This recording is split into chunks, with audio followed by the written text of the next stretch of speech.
Bienvenue pour ce 7-8 Société. Aujourd'hui, nous allons parler du manger local. Les consommateurs se tournent de plus en plus vers le circuit court, vers les producteurs locaux, avec pour motivation de mieux manger, protéger l'environnement ou encore préserver sa santé. Invité sur ce plateau, Bertrand Houillon, vice-président de 50 ans en Yvelines. Bonjour à vous. Bonjour. Chargé du développement durable et de la ruralité. Hervé Givry également. Bonjour. Vous êtes maraîcher, à Manille-les-Hameaux. Je vais y arriver à retrouver les places des uns et des autres. Et Julien Castagnier qui est en charge de la création de l'AMAP, notamment des racines et des graines sur Elancourt. Face à vous, Didier Bouzouni. Bonjour. Vous êtes président de l'AMAP 100% Villepreux. Et Laurence Morel-Losseron, vous êtes adjointe au maire de Villepreux. Et on va parler notamment avec vous tout à l'heure du travail que vous avez mis en place pour créer cette AMAP sur Villepreux. On va parler donc des initiatives, du travail de chacun et puis aussi, et bien sûr, de la pérennité possible ou non de ce système. Mais comme lors de chaque émission, voici un nouveau documentaire à découvrir. Myrène, une bergère basque, elle élève seule 2 enfants, un troupeau de 170 brebis. Elle illustre, malgré ses doutes, la réussite d'une agriculture encore inscrite dans le respect des cycles et du vivant. Un documentaire signé Jeanne Bourgon pour Sanofi Productions.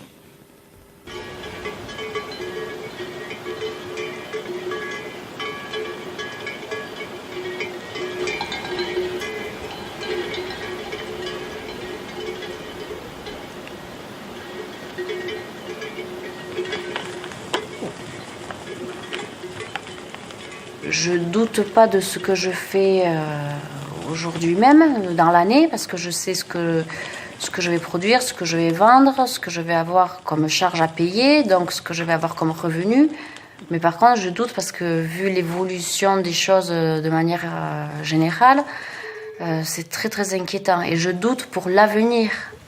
Je doute pour l'avenir proche, même dans 5 ans. Je me dis, mais comment ça va être dans 5 ans ? Goazen mendi goizalean, ikusterat goizarritan, mendietako bakea, gora ibilki airetan, Euskal Herria estaliz, arranoen hegaletan, arranoen hegaletan. Entzun gaztea, mendiaren deia. Entzun gaztea, kantari mendia.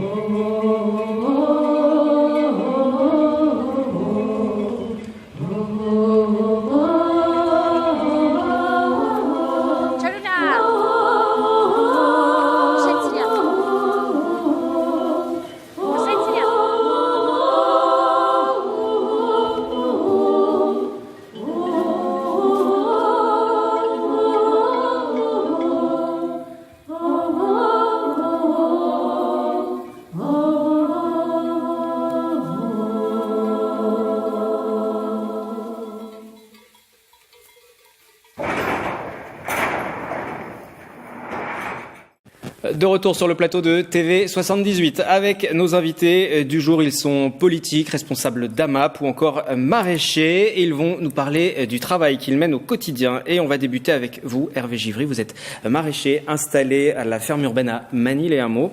C'est en 2013 que vous êtes reconverti dans cette profession et janvier 2018 que l'aventure a vraiment commencé.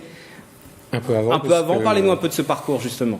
Je suis parti en formation, en 2013.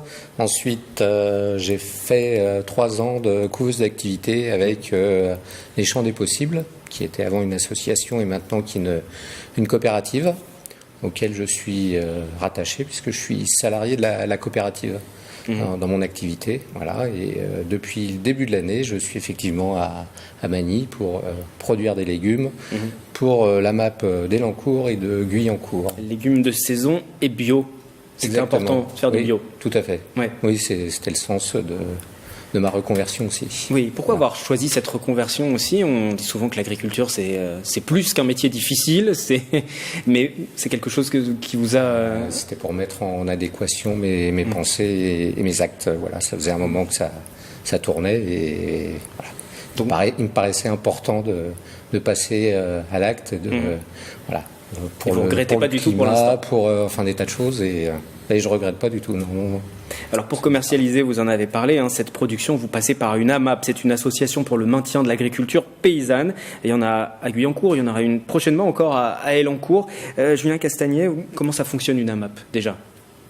Une AMAP, c'est des adhérents ou des personnes qui souhaitent se réunir ensemble pour soutenir un maraîcher ou une agriculture locale. Donc vous pouvez avoir aussi bien du pain, vous pouvez avoir des œufs, vous pouvez avoir même de la bière dans le coin. Vous avez des gens qui produisent localement et qui produisent bio de préférence. Il y a une demande de plus en plus forte de la part du consommateur? Oui. Et l'avantage de la MAP, c'est que vous êtes en lien direct, c'est-à-dire que le consommateur et le producteur, il n'y a pas d'intermédiaire entre les deux. Vous êtes toujours en lien direct. Vous développez actuellement la MAP, la future AMAP sur Elancourt? Alors, c'est pas une AMAP, c'est une association. Elle est créée. D'accord, elle est créée et il y aura possibilité aussi, il y aura des points pour les consommateurs qui veulent retrouver les produits, par exemple. Exactement. Nous, ce qu'on fait, c'est qu'on a un lien sur lequel tout est notifié. Notamment, comme on bouge toutes les semaines de lieu de distribution, ils sont au courant, nos adhérents sont au courant où ça se passe. Il y a une autre AMAP représentée ici en plateau, c'est 100% Villepreux. Vous allez nous en parler tous les deux, mais tout d'abord Bertrand Houillon, vice-président de Saint-Quentin en Yvelines, en charge de la ruralité, du développement durable. Expliquez-nous un petit peu le rôle que le politique a joué dans ce développement, que ce soit des fermes, des lieux d'agriculture ou encore des AMAP. Quelle place le politique peut-il trouver dans tout ça ? Les collectivités ont un fort rôle à jouer aujourd'hui sur le retour et la diversification de l'agriculture dans le cadre de l'aménagement du territoire, dans le cadre de l'accompagnement des installations et de la dynamisation aussi en local sur la mise en relation des habitants avec les agriculteurs, surtout dans un contexte aussi contraint en termes de foncier que l'est l'Île-de-France.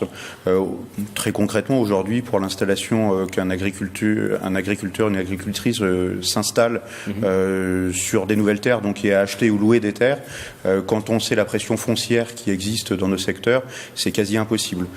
Si la collectivité n'intervient pas, en mettant pourquoi pas à disposition des terres, en louant des terres elles-mêmes, en remettant des terres à l'agriculture, c'est-à-dire en ne les urbanisant pas aussi, derrière, on ne favorisera pas la diversification de l'agriculture.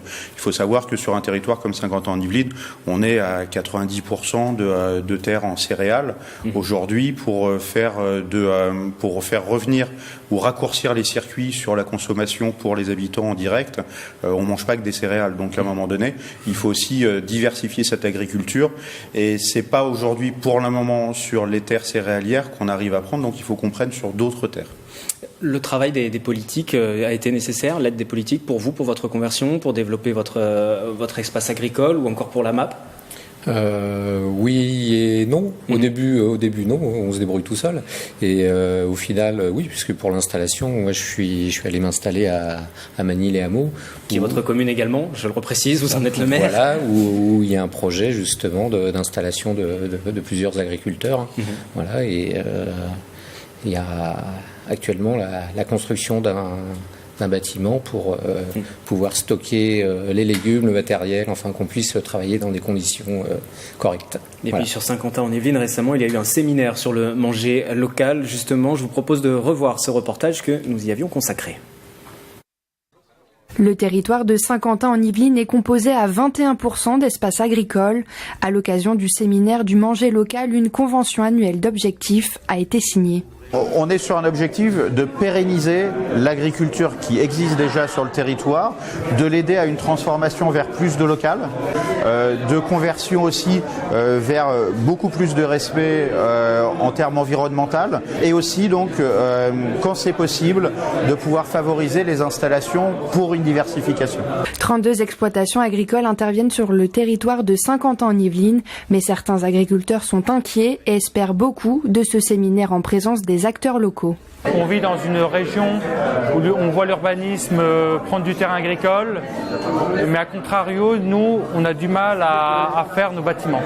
Moi, je veux de la pérennité et de la confiance. Parce qu'on n'est pas là pour juste être là 2 ans et demi, 3 ans, et puis après faire autre chose ou laisser en abandon. C'est des projets de vie qu'on met en place, et ça, leur faire comprendre aux acteurs locaux, je m'aperçois vraiment que c'est très compliqué.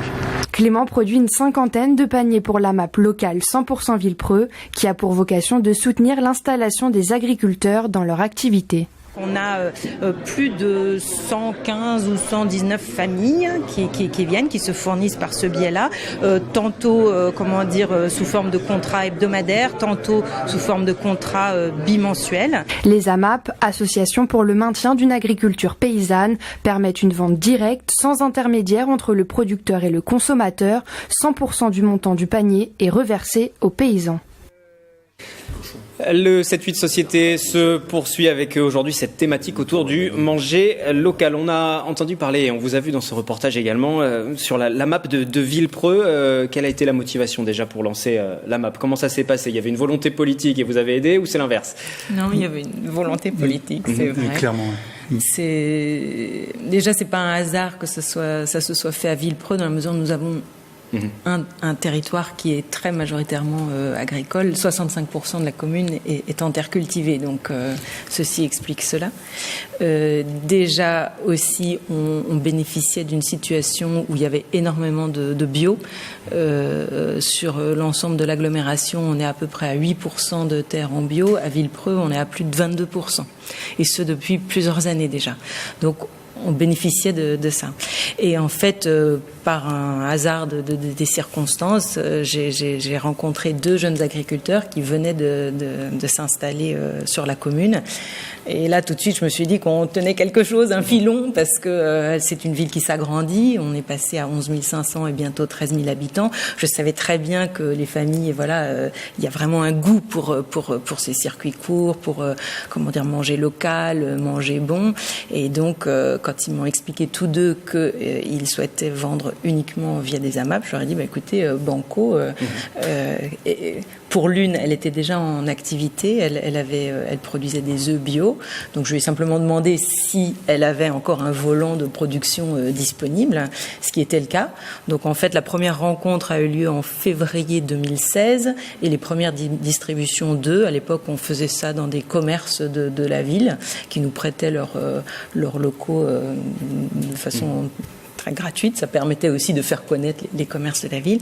Et ça a commencé, je crois, au mois de mai ou juin 2016. Donc ça s'est fait très vite. Et pour le deuxième agriculteur, ça a été plus long, parce que lui, il était en phase d'acquisition de terres donc sur la commune.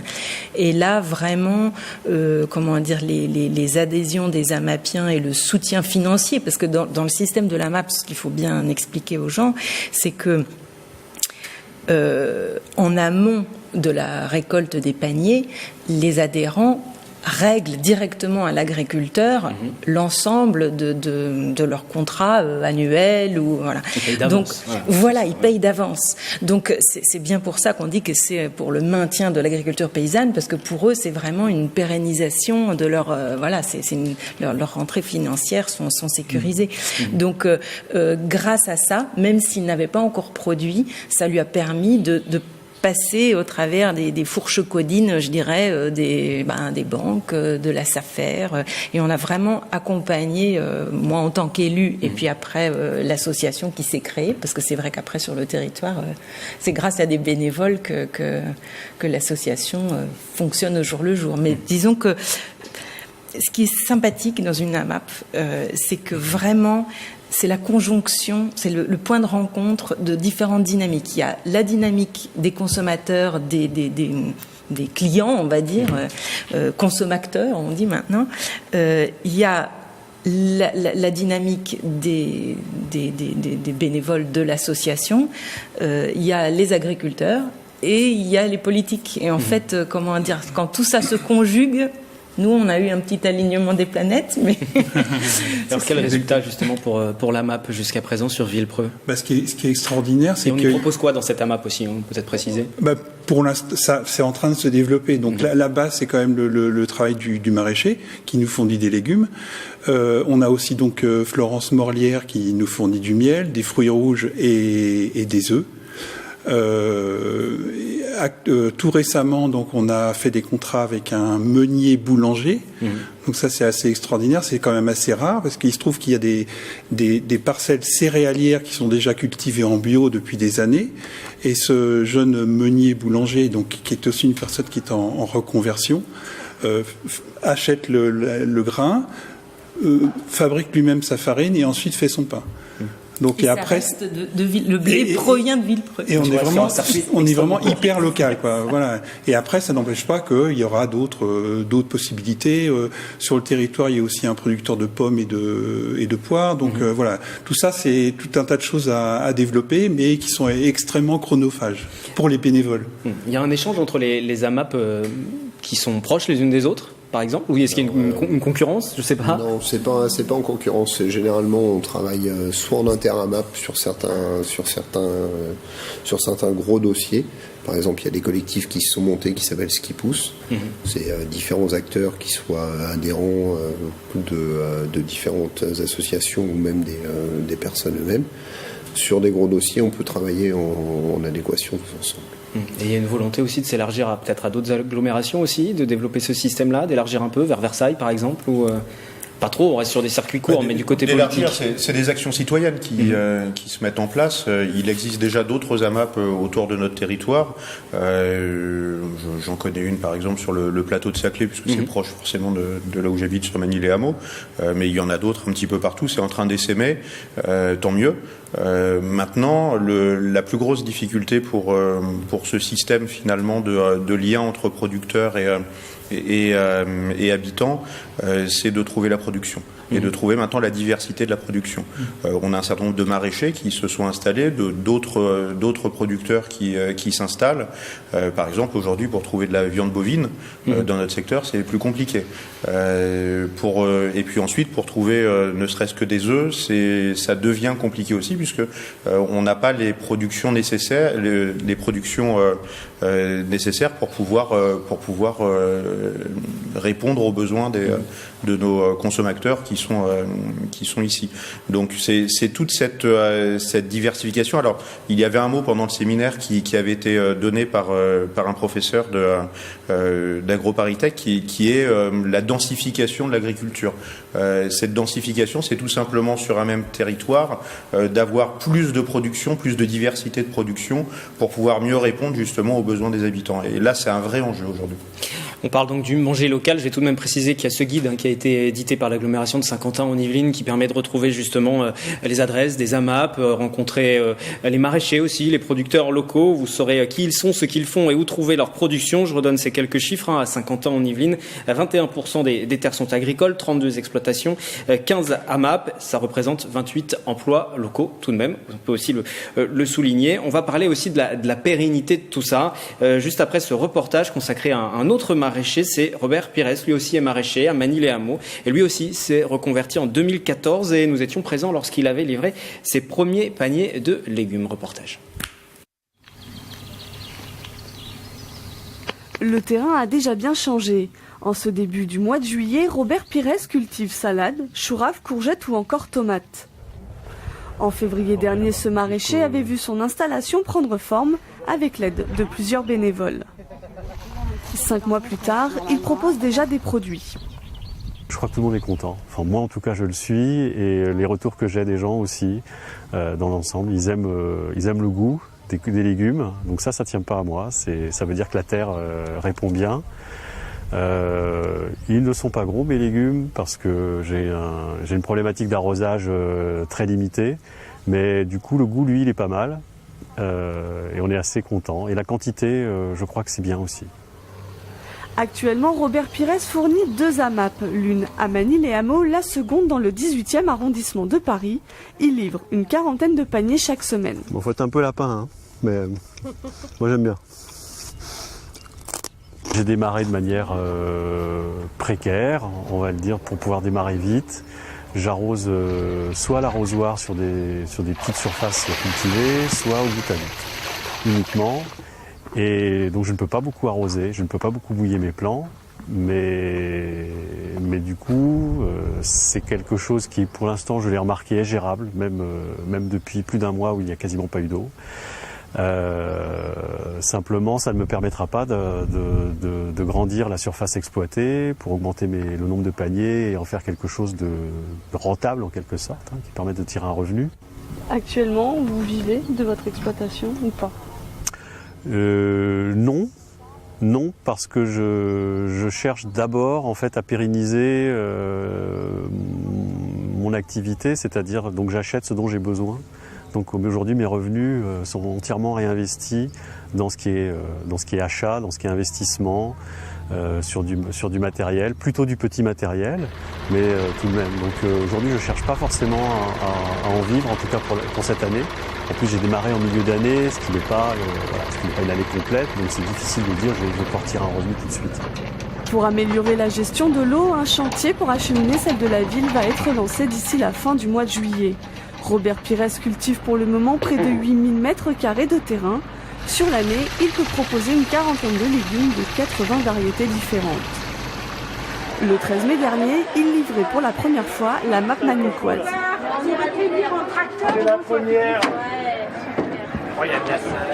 C'est émouvant, il y a quelque chose d'émouvant dans cette première distribution. Parce que les légumes sont là, parce qu'ils sont arrivés, ils avaient même plusieurs semaines d'avance avec la chaleur et je suis très content de pouvoir fournir un beau panier pour cette première distribution aux Amapiens de Magny et de Châteaufort. Une cagnotte solidaire avait été lancée en février par l'association Le Bonheur et dans le prêt, 4 600 € ont déjà pu être récoltés. Ce prêt a notamment permis à Robert Pires d'investir dans un tracteur. Dans cette aventure, le maraîcher n'était donc pas tout seul. Un élan de solidarité qui l'encourage à poursuivre son activité. Est-ce qu'on peut dire aujourd'hui que vous êtes complètement épanoui dans cette reconversion ? Je me pose pas la question tous les jours, heureusement, mais moi je crois que je suis heureux. Ouais. On vient donc de voir l'installation d'un maraîcher sur Magny-les-Hameaux. La discussion qui se poursuit en plateau et justement, Hervé Givry, je me tourne vers vous. Vous connaissez sans doute un Robert Pires qui travaille pas très loin de chez vous. On travaille ensemble. Donc ça reste très près. Oui. Je voudrais qu'on parle de la pérennité de toutes ces exploitations aujourd'hui. Vous êtes reconverti, vous êtes installé, vous prenez vos marques. Est-ce que vous êtes inquiet pour l'avenir ou vous dites que ce système va durer ? Le système va durer, mais il faut toujours trouver des nouveaux adhérents parce qu'il y a du turnover tous les ans. Ça se comprend, il y en a qui sont pas satisfaits, il y en a qui déménagent. Voilà, donc il y a du renouvellement à faire tous les ans. Et tant qu'on n'a pas la totalité des contrats signés, on se pose des questions, bien sûr. Pour les agriculteurs, pour les maraîchers, aujourd'hui, il est possible de vivre de ce système durablement ? Oui. Système de circuit court, système d'AMAP. Bien sûr.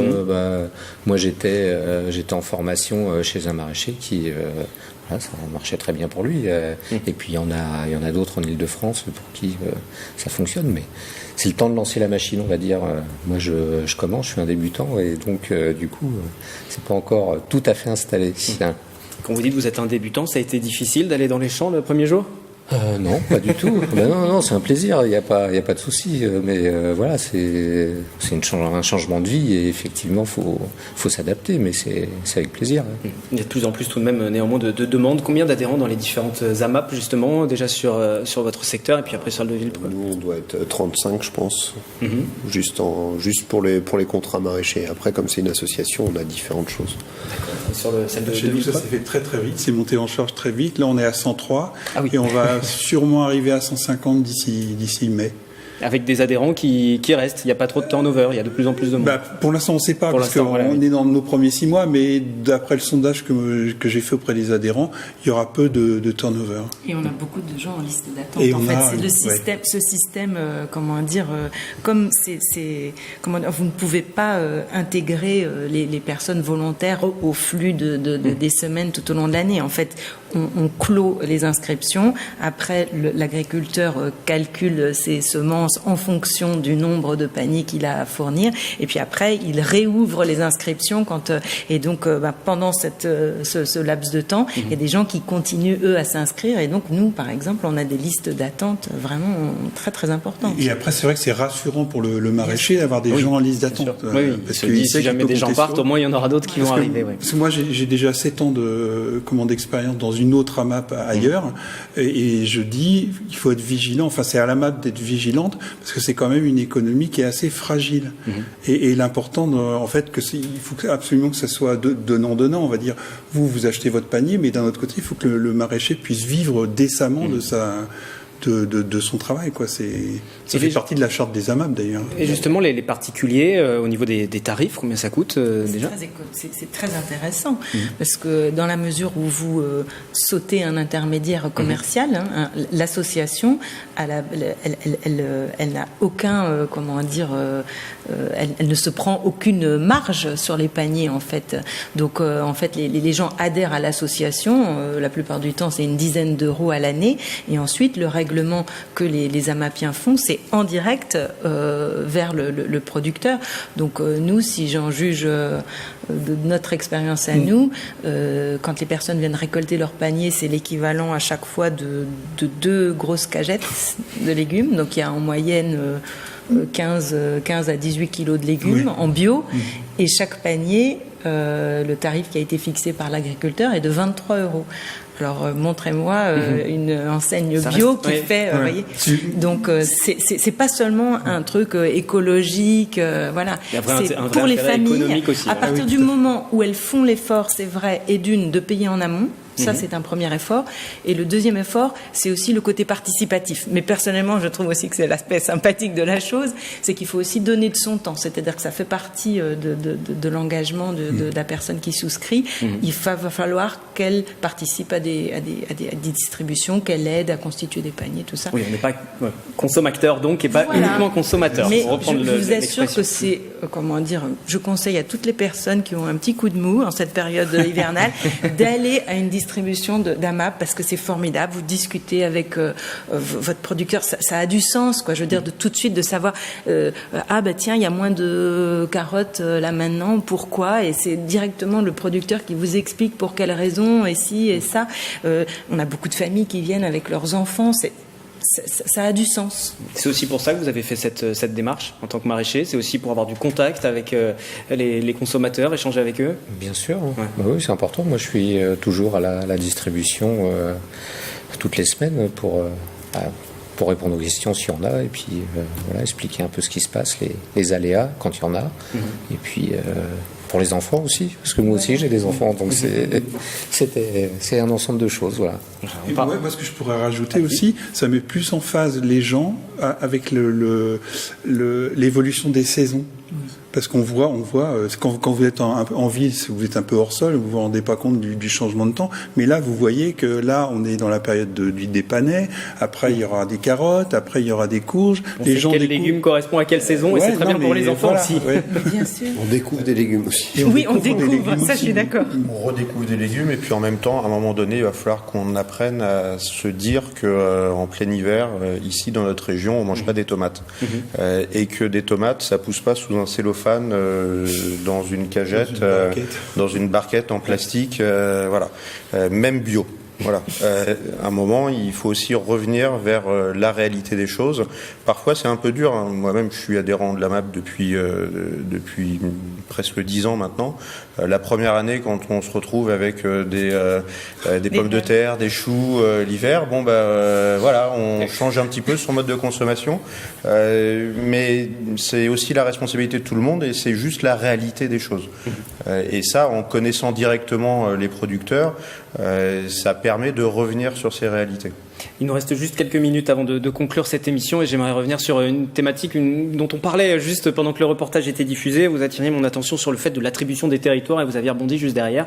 Aujourd'hui, la complication, c'est quel territoire, quelle taille de parcelle, pour quelle agriculture on met dessus. Et là, il y a le politique qui a un rôle à jouer. Voilà. En fait, c'est vrai que les terres actuellement sont majoritairement des terres céréalières ou avec des productions oléagineuses, et ce sont des terrains, du coup, des parcelles qui sont relativement grandes. Or, dans le cas d'une attribution à un maraîcher ou à un arboriculteur, clairement, les surfaces souhaitées sont souvent moindres. Et donc, cela oblige à faire des divisions parcellaires. Et c'est la SAFER qui opère ces divisions parcellaires.